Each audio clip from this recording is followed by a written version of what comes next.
Hi, thanks for being here. My name's Shannon and this is Lavender Sky. I'm a registered counsellor here in Australia and I like to read and journal. And in this space, those two things come together for me, and maybe for you too.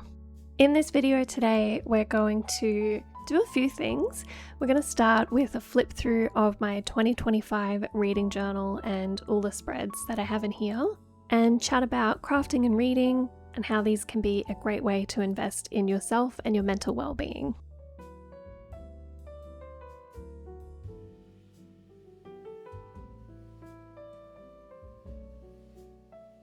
To start with, this is the journal I was using as my reading journal last year. It's from Archer and Olive. Since there's quite a few pages left, I'm also using this as my 2026 reading journal.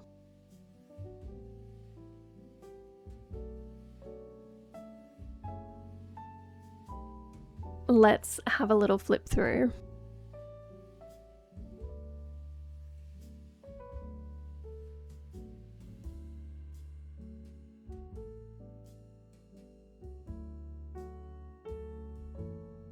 So I added this little tip in for recommendations from you all after I posted my 2026 reading journal setup, as heaps of you had some great reading recs and I wanted a place to keep them. So here they are. It's right next to my TBR, which I've now just divided straight down the middle and made some space for my 2026 list.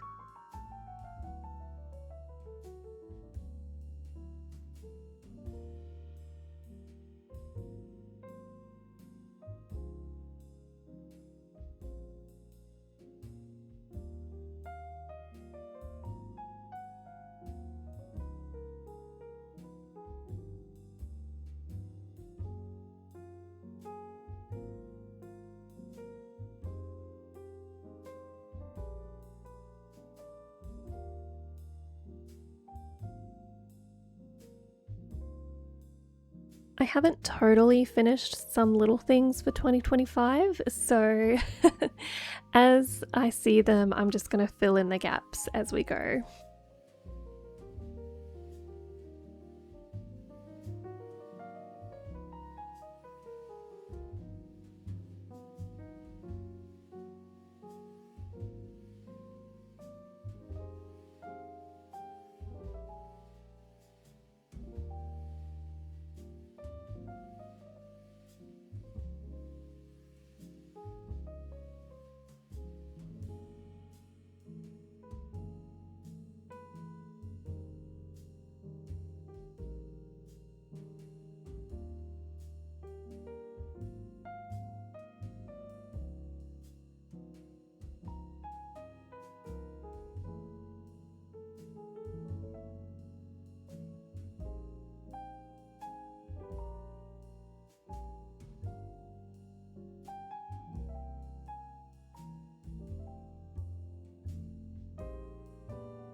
So if you've already seen my 2026 setup, I will also pop a little link to that here. You'll see that I've done things a little bit differently from the first time around. At the time, I wasn't sharing this on YouTube, and it was also my first time ever having a reading journal, so I just really wanted to dive right in.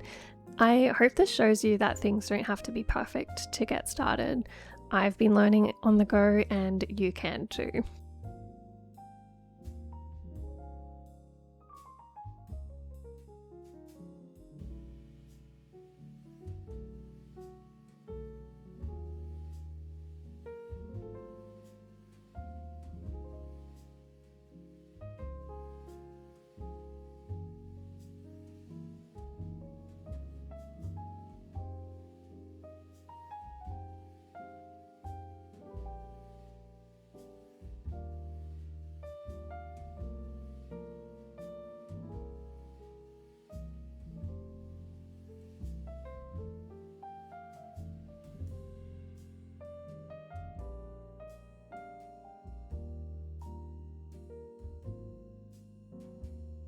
So as we're flipping through my reading spreads, I wanted to talk about mental health and reading. Like, duh, that's what I do.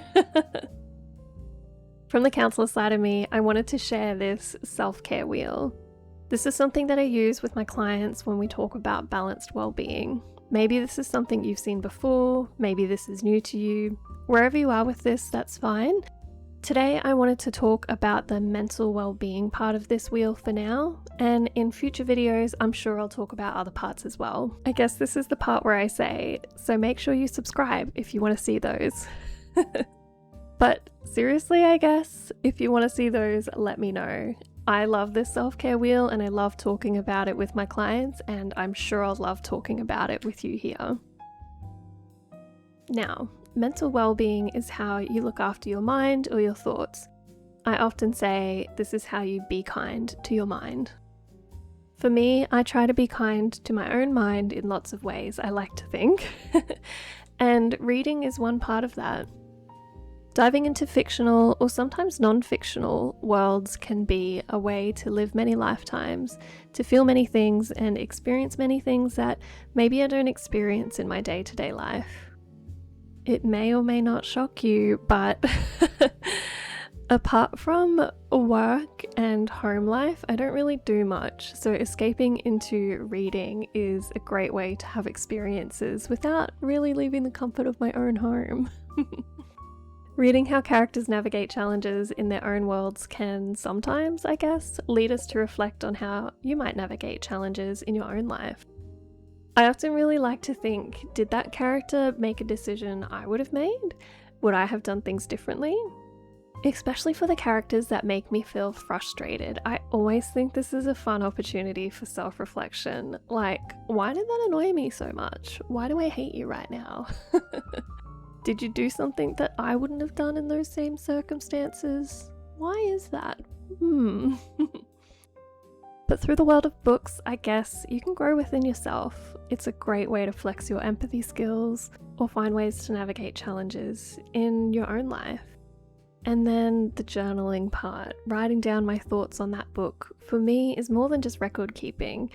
It's a way for me to process those stories, to get my thoughts in order. Sometimes it's a way to celebrate a great story, or sometimes it's just a really nice way to rag on some awful characters. There were definitely a couple of books in 2025 that got 1 or 2 stars, and I kind of like reading those reviews because I don't hold back. Maybe it's not a coincidence that I started reading again last year and now I've found some small courage or boldness in myself to start putting this stuff on the internet. Because believe it or not, I'm not a super extroverted person. I know it kind of sounds like I am, but we're faking it till we make it. I do, however, believe in challenging myself and I believe in growth. So here we are. And I want to ask you, imagine what you could do if you pushed yourself outside of your comfort zone. Just saying. So now, I guess I like to share my setups here on YouTube, as this whole process is a creative outlet for me, and it's also part of my mental well-being. From reading the books, creating the spreads, writing down my thoughts about that book, and now it's evolved into another creative process of filming, editing, doing this voiceover and sharing it online. It's all been a great way to build my confidence in myself and practice being kind to my mind.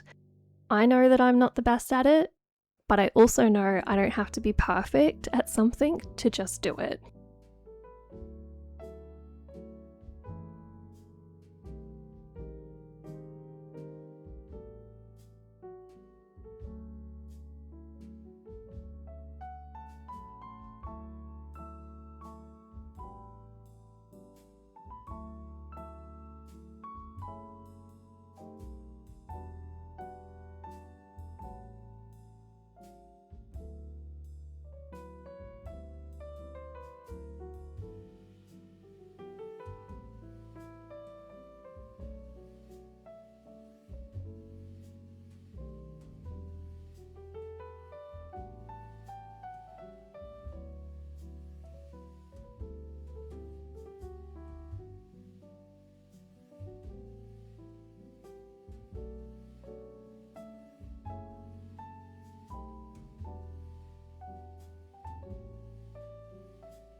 And that's it with the flip through. I hope you liked some of my spreads here. You can see I'm a very scrapbooky kind of person, but I also like to have a lot of space to write.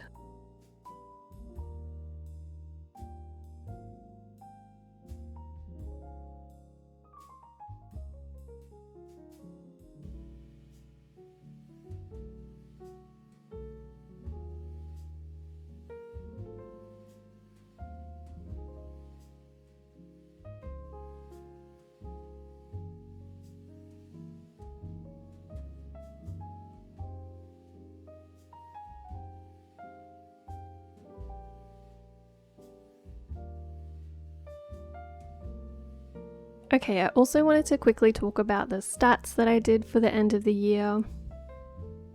I had these little frames left over. I think I only had a couple left, and I thought they would be perfect to kind of highlight some books in the end of year stats. So I've given a frame to the shortest book and longest book. I also added these corner frames for my best book of the year and my worst book of the year. So my best book was actually one of the few that I read physically from my shelf.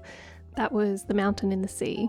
I super duper recommend this book if you're interested in a bit of science fiction, future kind of dystopian world, and also octopuses. Octopus or octopi. The octopus is my favorite animal.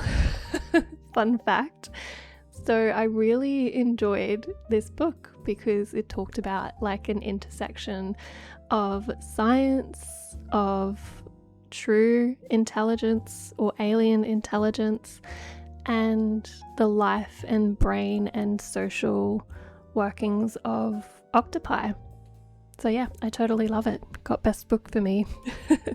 And then on the last page of my kind of stats wrap up for the year, I made these pie charts in Canva. So we've got something for the authors, the mode that I read, the source where I got my books from, the narrators, and the genre. I definitely want to expand my reading world a little bit more this year, and I've added some stuff into my 2026 reading journal setup that will hopefully help with that. But this is just, I guess, starting from the ground up. This is kind of just a very baseline overview of where I landed at the end of the year. I didn't really plan anything. There wasn't a lot of like intention going into it. I was just picking books based on what the vibe was like at the time, honestly, and this is what it looked like.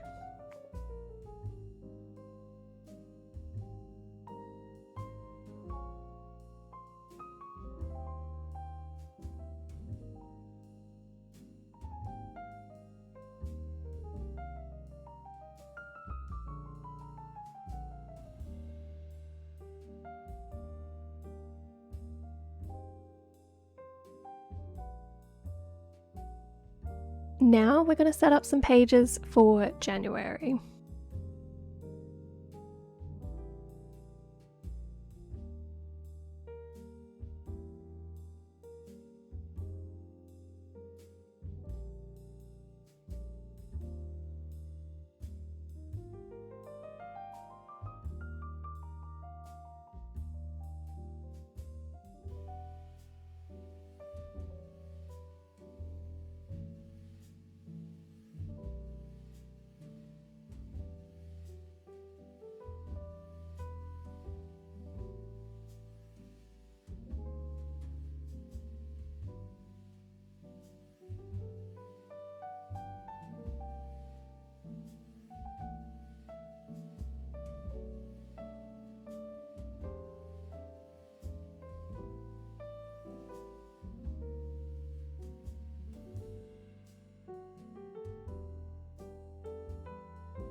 As I was doing this, I kind of changed it a little bit, so it's not just a January cover page. Let's talk more about that. Because there aren't heaps of pages left in this journal, I kind of wanted to conserve a little bit of space, so instead of doing a monthly cover page, I'm going to set this up as like a quarterly cover page instead. I'm calling it part 1, and this will do for January, February, and March. I also only read one book in January, so it felt a little wasteful to do a January cover page and then a calendar like I did last year that we just flipped through. And I think I also did that in November. I just read the one book in November and I ended up having the November cover page, the November calendar page, and then the one page for the book review. So now, with the power of creativity and a little bit of free will, I'm switching that up.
Instead of doing a full calendar page, I'm adding this little calendar in the corner and I'm going to highlight the days that I read up here.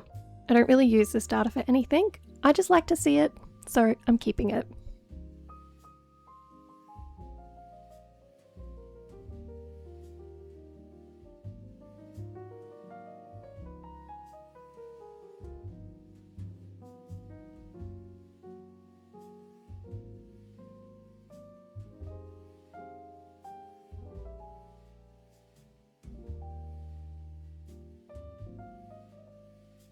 And then the one book that I read in January, it was a big one for me, a 14-hour audiobook.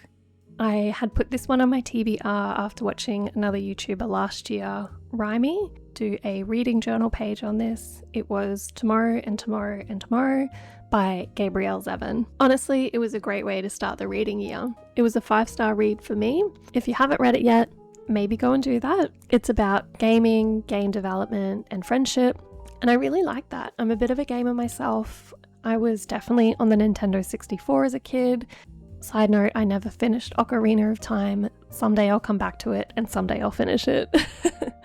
But I play a lot of PC games now with my partner. I've also been playing a lot of Zelda Tears of the Kingdom over the Christmas break. So gaming, I guess that's another outlet for me. But anyway, I relate to the gamer and game development part of this story big time. Now, the next part that I want to talk about is a little bit hard to talk about without spoilers, but I will try my best.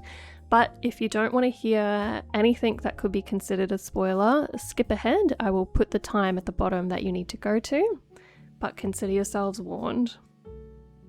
Okay, so towards the end of the story, it deals with a lot of grief. I spent like the last 3 hours of this audiobook just sobbing.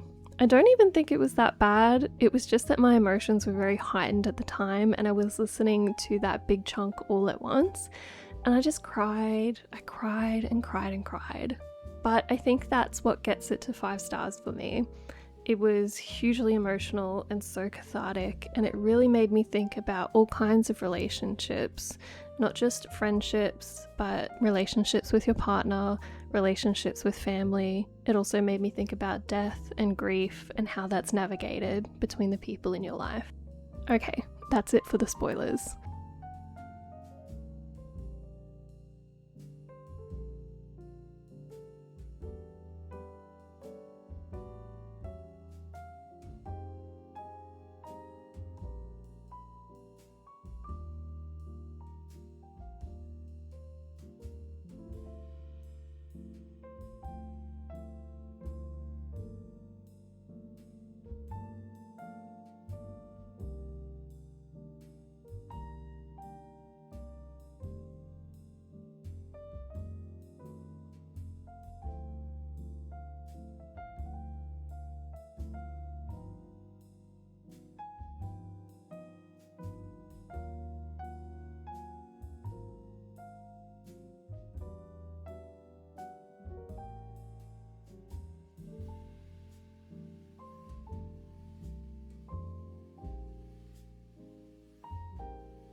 Thank you for watching this one all the way through. I hope you enjoyed a little look back to my 2025 spread, and I hope you enjoyed my setup for the first part of this new year. I'm currently reading a rec from my last reading journal video. I went with Furiously Happy. Thank you to the person who recommended that to me. I really needed a little palate cleanser and a shorter story. I think this one is about 8 hours and I'm halfway through. It's also a bit of a lighter twist on mental health and depression by the author Jenny Lawson. I'm really enjoying it and I definitely really needed it after tomorrow. Enjoy the rest of your day or night or wherever you are. Take gentle care out there and I'll see you in the next one. Bye!